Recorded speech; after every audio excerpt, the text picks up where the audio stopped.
어느 마을에 지극히 평화롭지만 조금은 게으른 농부가 살고 있었습니다. 그의 이름은 장씨였습니다. 장씨는 일을 많이 하지 않기로 유명했지만 그렇다고 해서 굶어 죽을 정도는 아니었습니다. 그의 밭은 항상 최소한의 경작만을 했고 그의 생활 역시 극도로 단순했습니다. 그는 늘 무심히 말하곤 했습니다. 자연은 스스로 일하게 두는 거야. 억지로 뭔가 하려고 할 필요 없어. 하루는 마을 사람들에게서 배추 농사가 시급하다는 이야기를 들었습니다. 마을 사람들은 고생하며 배추를 심고 잘 자라게 하려고 온갖 정성을 기울였습니다. 하지만 장씨는 느긋하게 말했습니다. 나는 그냥 자연에 맡길 거야. 배추가 자라길 원하면 자랄 거고 그렇지 않다면 어쩔 수 없지. 마을 사람들은 그를 보고 혀를 찼습니다. 저래서야 농사가 되겠어? 시간이 흘러 연말이 되었고 마을 사람들의 배추 농사는 뜻밖에도 그리 성공적이지 않았습니다. 비가 너무 많이 내려 배추가 물러졌고 해충이 극성을 부렸습니다. 그들의 노력에도 불구하고 기대한 만큼의 수확을 얻지 못했습니다. 이에 비해 장씨는 놀라운 결과를 얻었는데 그가 심은 배추는 무성하게 자라 빛깔도 좋았습니다. 마을 사람들은 이 놀라운 결과에 대해 장씨에게 물었습니다. 어떻게 당신의 배추는 이렇게 잘 자랐나요? 장씨는 웃으며 대답했습니다. 나는 그냥 필요할 때 심고 물이 필요할 때 비가 오기를 기다렸습니다. 해충이 나타나면 나는 그것들이 배추의 일부라고 생각했습니다. 자연의 흐름에 몸을 맡기니 오히려 좋은 결과가 나왔죠. 마을 사람들은 이 이야기를 듣고 새로운 깨달음을 얻었습니다. 모든 것을 통제하려고 하는 것이 항상 좋은 결과를 낳지는 않는다는 것, 자연의 질서를 존중하고 필요한 만큼의 노력을 기울이는 것이 중요하다는 것을 배웠습니다. 그 후로 마을에서는 무의자연의 철학이 조금씩 퍼져나갔고 사람들은 억지로 뭔가를 이루려 하기보다는 자연과 조화를 이루며 살아가려 노력했습니다.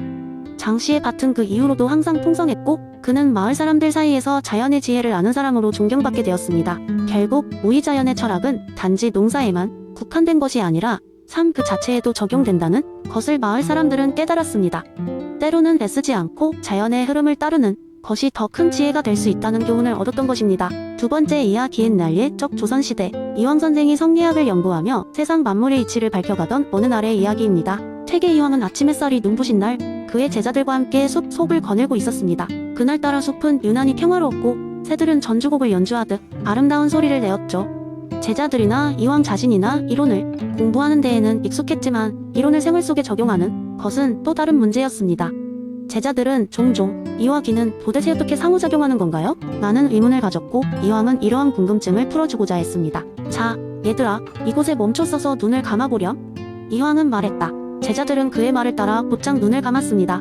지금 우리는 자연이라는 거대한 기의 세계 속에 서 있다. 그런데 그 기 속에서도 변하지 않는 이가 존재하니 한번 그 감각을 느껴보려무나? 제자들이 눈을 감고 기다렸을 때 이황은 무엇인가를 준비했습니다. 그는 주변의 나무들과 풀잎 사이에서 몇 가지 식물과 돌멩이를 주워 모았습니다. 그는 대나무 잎 하나를 손에 들고 제자들에게 물었습니다. 이 대나무 잎에 담긴 본질은 무엇이니?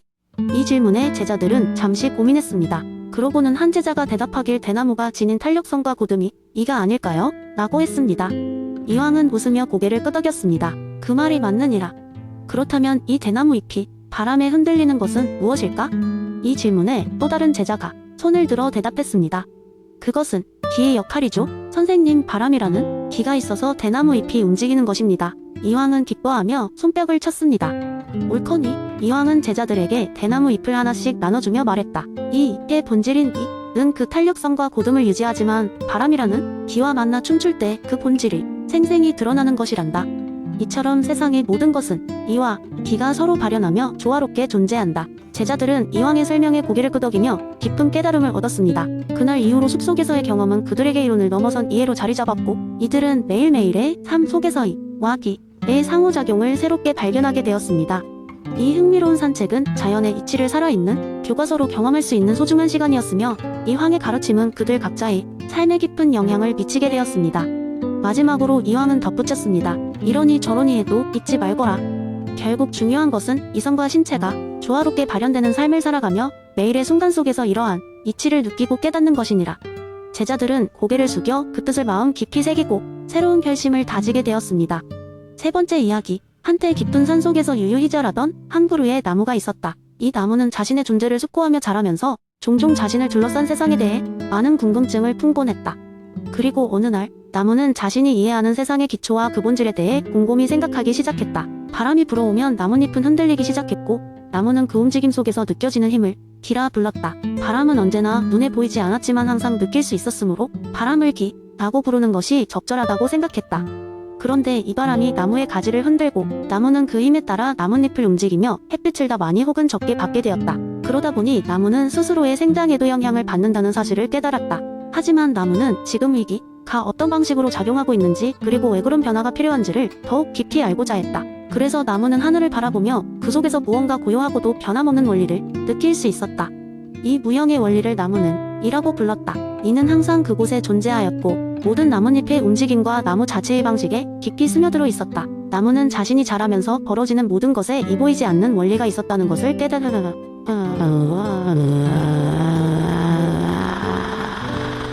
나무는 이와 기가 결코 분리되지 않는다는 사실을 이해했다. 거센 바람이 불어와도 그 기는 결국 저 멀리 누군가에게 쉴 곳을 마련해주며 나무를 더욱 굳건하게 만들었다. 그리고 이 모든 과정을 통해 나무는 보다 깊고 넓게 자라며 자신을 둘러싼 세상과 더욱 조화롭게 공존했다. 그러던 어느 날 나무 아래로 한 철학자가 지나갔다. 그는 나무를 바라보며 그 나무에게 말을 걸었다. 나무야, 너는 어떻게 그렇게 튼튼하게 자랄 수 있었니? 나무는 조금 놀랐지만 자신이 알고 있는 이와 기의 이야기를 그 철학자에게 전해주었다. 철학자는 나무의 이야기에 깊은 인상을 받았고 그 후로 이기 원론이라고 부르기로 했다. 철학자는 이 이야기를 사람들에게 널리 전파하였고 사람들은 이 나무의 이야기를 통해 세상이 이치와 원리를 깨닫게 되었다고 한다. 그리고 그 나무는 시간이 지나도 여전히 서 있으면서 부드러운 바람과 함께 오고 가는 수많은 사람들에게 끊임없이 와기의 중요성을 전해주고 있었다. 이상이 바로 이기이원론을 이해한 나무가 사람들에게 전해준 재미있는 썰이었다. 네 번째 이야기. 어느 날 전설적인 수학자이자 철학자인 칸트가 신비로운 마을을 방문하게 되었습니다. 이 마을은 이상하게도 모든 것을 경험을 통해서만 이해하려는 습관에 젖어 있어서 주민들은 경험하지 않은 것에 대해서는 아무것도 믿지 않는 사람들이었습니다.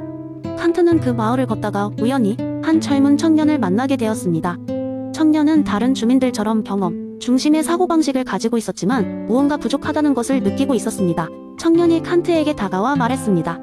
저는 정답을 알기 전까지 모든 것을 스스로 경험해야만 합니다. 그러나 그러한 방식이 항상 옳은지는 의문이 듭니다.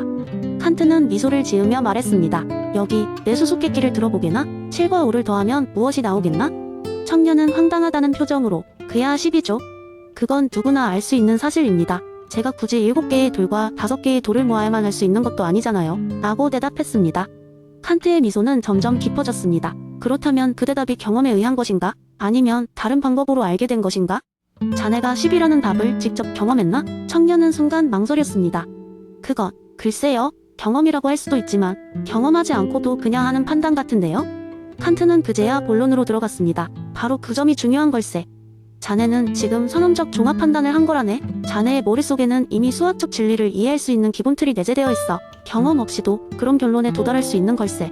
청년은 깊은 깨달음을 얻은 듯한 표정으로 그러면 우리가 사물을 이해하는 방식이 꼭 경험에만 의존하지는 않는다는 말씀이신가요? 라고 물었습니다. 칸트는 고개를 끄덕였습니다. 그렇다네. 우리의 의식과 사고는 경험을 바탕으로 하기도 하지만 그 경험을 넘어서서 이해할 수 있도록 도와주는 보이지 않는 사고의 구조가 있다네. 이것이 바로 우리가 세상을 경험하는 동시에 이해할 수 있는 원리이지. 그날 이후로 청년은 마을 사람들에게 이 이야기를 전하며 새로운 사고방식을 소개하기 시작했습니다. 마을 사람들은 처음엔 믿지 않았지만 차례로 저마다의 계산과 이해를 통해 칸트의 이론을 깨닫게 되었습니다. 칸트의 방문과 선언적 종합 판단이 이야기는 결국 마을을 변화시켰고 마을 사람들은 눈에 보이지 않는 진리를 탐구하는 방법을 배우게 되었습니다. 이 이야기는 칸트가 마을을 떠났을 즈음 전설이 되었고 오랜 세월이 흐른 지금도 그 마을에서는 경험에 의존하지 않고도 이해할 수 있는 새로운 세계를 탐구하는 전통이 이어지고 있다고 합니다.